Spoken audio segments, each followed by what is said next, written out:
You remember this familiar face, right? Well, we'll tell you her story in just 1 second. She's actually here with us. Next month marks 20 years since Hurricane Katrina.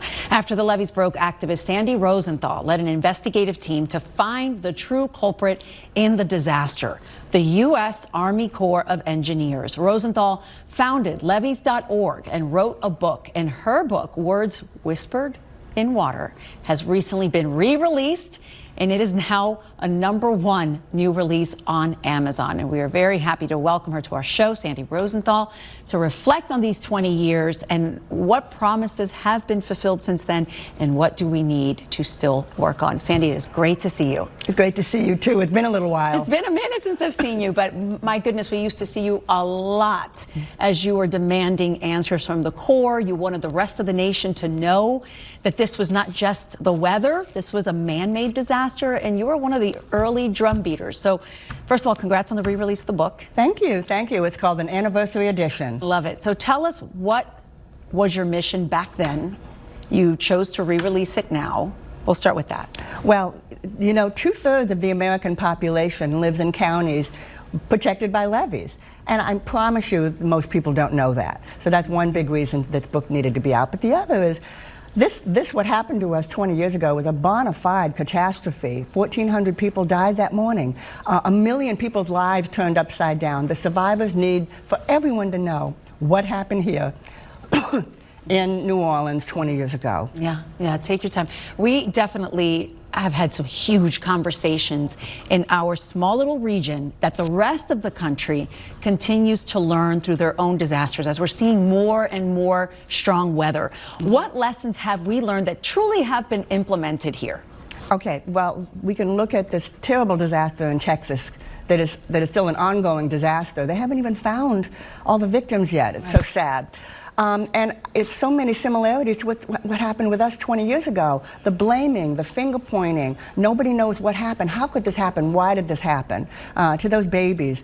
And I'm seeing it all over again. And #1 lesson to learn, beware what you hear the day one, because the truth won't come out for months, maybe even years. Right. What has changed here for the better since Katrina that you've monitored? Oh my goodness, so much. The system that we have now, I know the levee board is not 100% happy with our gleaming new system that we have to protect the city, but it's a fantastic system. It is head and shoulders above what we had. My only point is we should have had that 20 years ago because yes, we have a brand new system. It works. Hurricane Ida did not dent it at all, but it came at the expense of 1,400 lives. And we still have incredibly high insurance prices. We are just in between property and flood.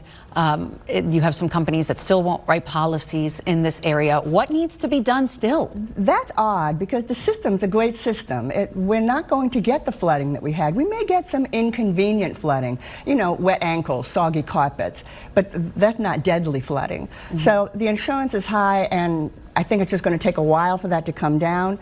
But one thing I am concerned about is, are these levees sinking? I've been reading about that, and it's up to us, the citizens of this city, to ask questions, ask the Corps what's going on with our levees, and we need to keep asking till we get the answer. You know, it's interesting, after coming back after, you know, being gone for 14 years, and to do that round robin of phone calls again. Hi, it's me again. Can you show me, you know, where FEMA is locally? You know, take me to the Corps again. And a lot of these offices, they have local representation, but they tend to send us to call DC or call the National Guard.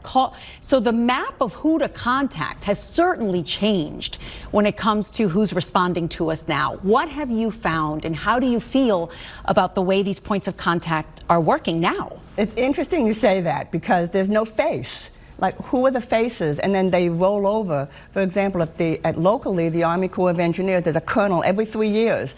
So in the past 20 years, how many colonels has that been? 6 different colonels. I have to keeping up with it. And they need to relearn the whole thing all over again. So again, if we just keep asking questions, stay focused, we're going to be okay. Because you know what? It often takes just one person. That's it. Sandy Rosenthal, thank you so much for your time today. Good to be here. Thank you. Good to see you.